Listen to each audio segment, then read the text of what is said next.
बिस्मिल्लाहिर्रहमानिर्रहीम। खातिन हज़रात, मैं हूँ अख्तर अब्बास और आप सबको मेरा सलाम पहुँचे। बहुत दफ़ा ये सवाल होता है, लड़के भी करते हैं, लड़कियाँ भी करती हैं, माएँ भी करती हैं, बाप का सवाल करते हैं। सवाल ये होता है कि ख़ानदान को कौन तोड़ता है। वैसे सवाल इससे मुख्तलिफ बनता है, ख़ानदान को बनाता कौन है। ख़ानदान को बनाने वाला बाप होता है, ख़ानदान को बनाने में मदद करने वाली उसकी बीवी होती है या उस घर की जो बड़ी होती है वो होती है। इनफैक्ट ख़ानदान जब भी बनता है इट्स लाइक एन इमारत। कुछ ख़ानदान अपनी इमारत की खूबसूरती, पायदारी और यूँ समझे ग्रैंडर की वजह से बहुत बड़े नज़र आते हैं। लोग उसको कहते हैं कि ख़ानदानी लोग हैं। ख़ानदानी लोगों में ख़ानदान की इमारत की लेआउट बहुत अच्छी होती है, उसकी जो बाइंडिंग है, उसकी जो आपस में जुड़त है वो बहुत शानदार होती है। अच्छा, ख़ानदान का असल स्टेक होल्डर तो माँ है। माँ महवर है, उसका मियाँ उसको जवाबदेह है, उसके साथ अटैच है, उसके बेटे उसकी बेटियाँ उसके साथ अटैच्ड हैं। अच्छा, अब जो नई आएगी बहू उस घर में, वो उस घर की मालकन नहीं है, उस घर की स्टेक होल्डर भी नहीं है, क्योंकि वो माँ उसको स्टेक होल्डर बनने नहीं देती। अब जब घर टूटता है तो आप इल्ज़ाम लगाते हैं कि हमारी बहू ने घर तोड़ दिया। बहू ने घर कैसे तोड़ दिया? घर आपका था, दीवारें आपकी थी, बुनियादें आपकी थी। बहू वो छुई मुई सी लड़की आके कैसे घर को तोड़ गई? ये एक दिलचस्प सवाल किया है हलीमा कौसर ने भी। वो कहती हैं कि जो भाभियाँ हंसते बसते घरों को बर्बाद कर देती हैं, उजाड़ देती हैं, सारा घर बिखर जाता है, घर की बुनियादें हिल जाती हैं, ये सारी जुमले उन्होंने लिखे हैं। भाभी के और भाई के घर से जाते ही माँ बाप रातों को उठकर रोएं तो कैसे देखें, कैसा लगता है, लोगों के सामने भी जलील होना पड़ता है। इस सवाल में जितने भी सवालिया निशान हैं, उसकी जद पे भाभी नहीं आ रही। अगर हम जोर भी लगाएं तो भी उसकी जद में नहीं आ रही। देखिए, जो जिस जगह का मालिक होता है, मैं तो दलील से बात कर रहा हूँ, लॉजिक से, अगर आप मेरी बात को समझ जाएंगे तो आपके घर बच जाएंगे।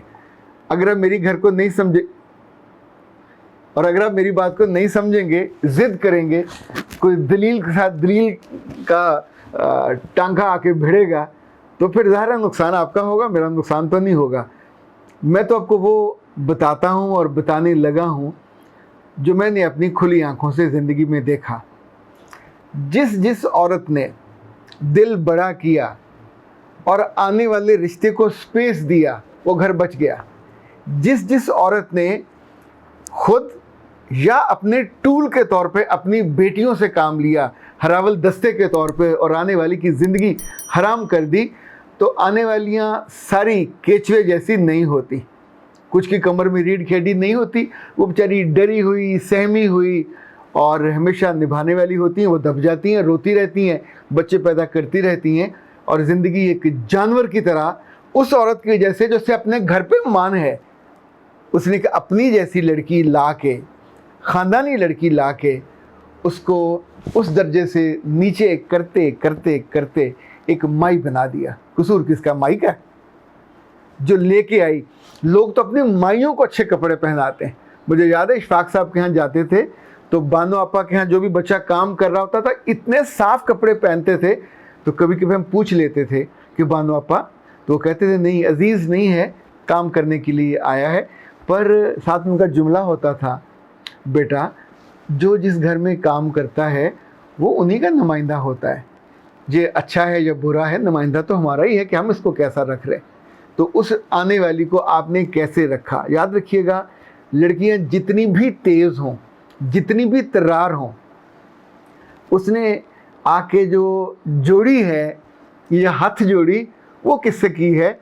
आपके बेटे से, आपके खून से। तो वो जो खून है आपका, इन पिछले बीते बरसों में 25, 26, 30 सालों में कभी गौर किया आपने वो कितना तंग है आपसे? आपने उसकी कितनी मत मारी हुई है, उसकी कितनी स्पेस कम की हुई है, उसकी ज़िंदगी में क्या इंडिपेंडेंस है? क्या वो अपनी तनख्वाह को अपनी मर्ज़ी से खर्च कर सकता है? क्या वो अपनी मर्ज़ी से शादी से एक दिन पहले भी कहीं दोस्तों में आ सकता है, जा सकता है, कहीं अपनी मर्ज़ी से किसी स्कॉलर से मिलने जा सकता है, अपनी मर्ज़ी से शॉपिंग कर सकता है, या हर बात पे आपको जवाबदेह है, इतने बजे क्यों आए, کب گئے, کس کے ساتھ گئے, کیوں گئے.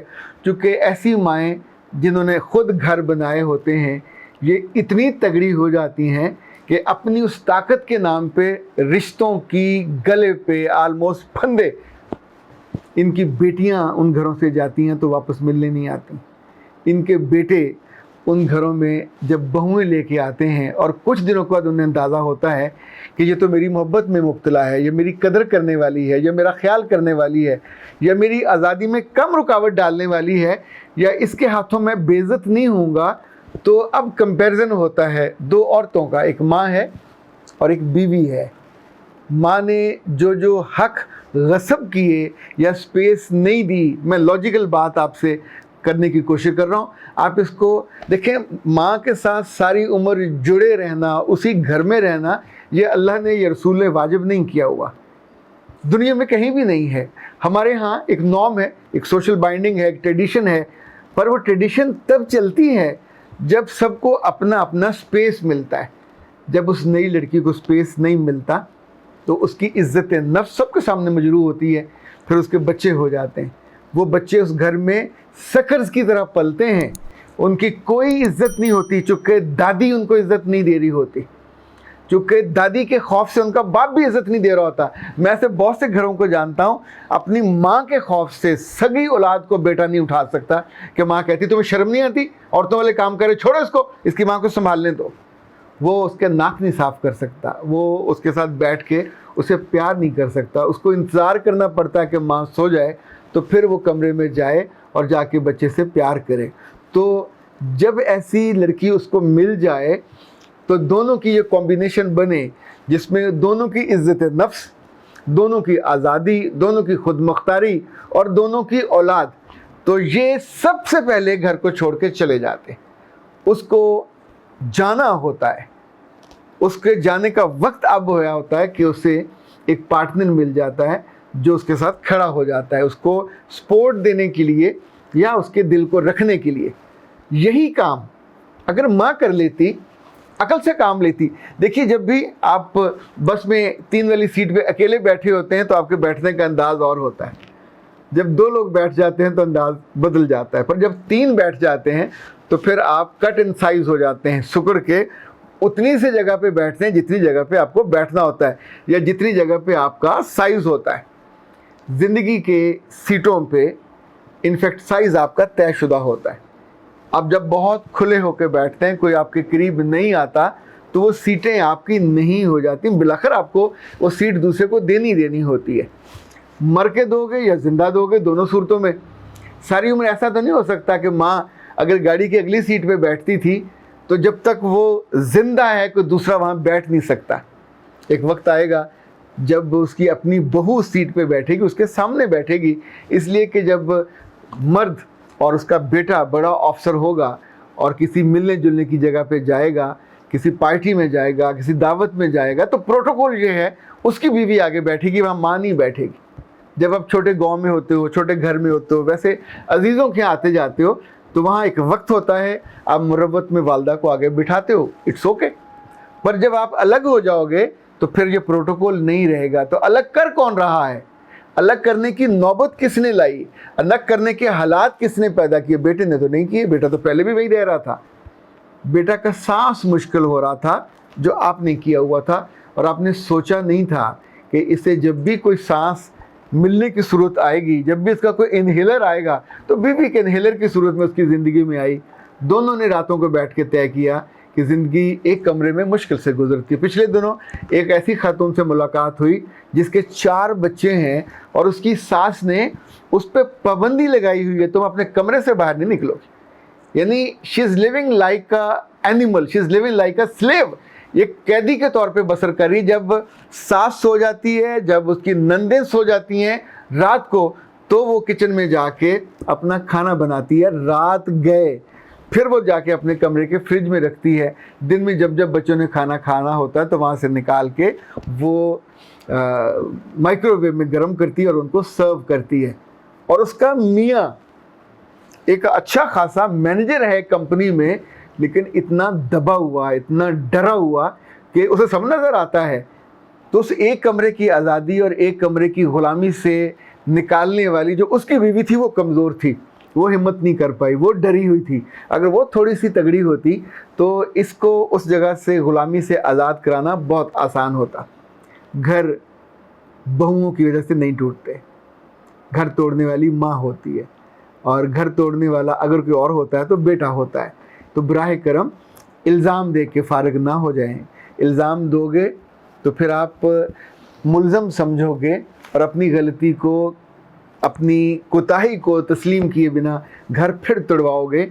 और ये जो आखिरी जुमला लिखा है कि लोगों के सामने ज़लील होना पड़ता है, देखिए ये आपने खुद ही तस्वीर बनाई थी कि ये मेरा घर है, ये मेरी औलाद है, ये सारी उम्र इकट्ठी रहेगी। ये आलना है, इसमें से जो बोट गिरेगा वो वापस नहीं आएगा। जो बड़ा होता जाएगा उसने अलग होना ही होना है। एक कमरे या 1.5 कमरे में गुजारा नहीं हो सकता, और ऊपर से सांस बंद करने वाली बातें आपकी और आपकी बेटियों की, ये भी वजह बनती हैं। सो घर तोड़ने में अगर कोई फ्रीक है, टेंजिबल फ्रीक है, तो माँ है, बेटियां हैं। अक्सर सूरतों में जहरीली बेटियां, अक्सर सूरतों में अपने घरों में जाकर भी उनको चैन नहीं आता, वो फिर इस घर में आके मदाखलत करती हैं। अच्छा, उनके घर में उनकी नंदें मदाखलत करें तो शिकायत लगाती हैं कि उन्हें चैन नहीं आता, अपने घरों में टिके नहीं रहती, हमारे घर में आके फरमाइशें करती हैं, आके रहती हैं, जाती नहीं हैं। अपने घर भी आके यही करती हैं, जो वहाँ सीखा होता है वो वहाँ आके उस पर अमल नहीं करती, जिन बातों से तंग हुई होती हैं उनको छोड़ती नहीं हैं। यूँ घर जो टूटने होते हैं वो टूट जाते हैं। ये घर कभी भी मुस्तकिल रहने के लिए नहीं होते। एक बात और याद रखिएगा, कुरान पाक में अल्लाह ने सबसे जो आर्जी घर है, जो सबसे कमज़ोर घर है, वो मकड़ी के जाले को कहा है।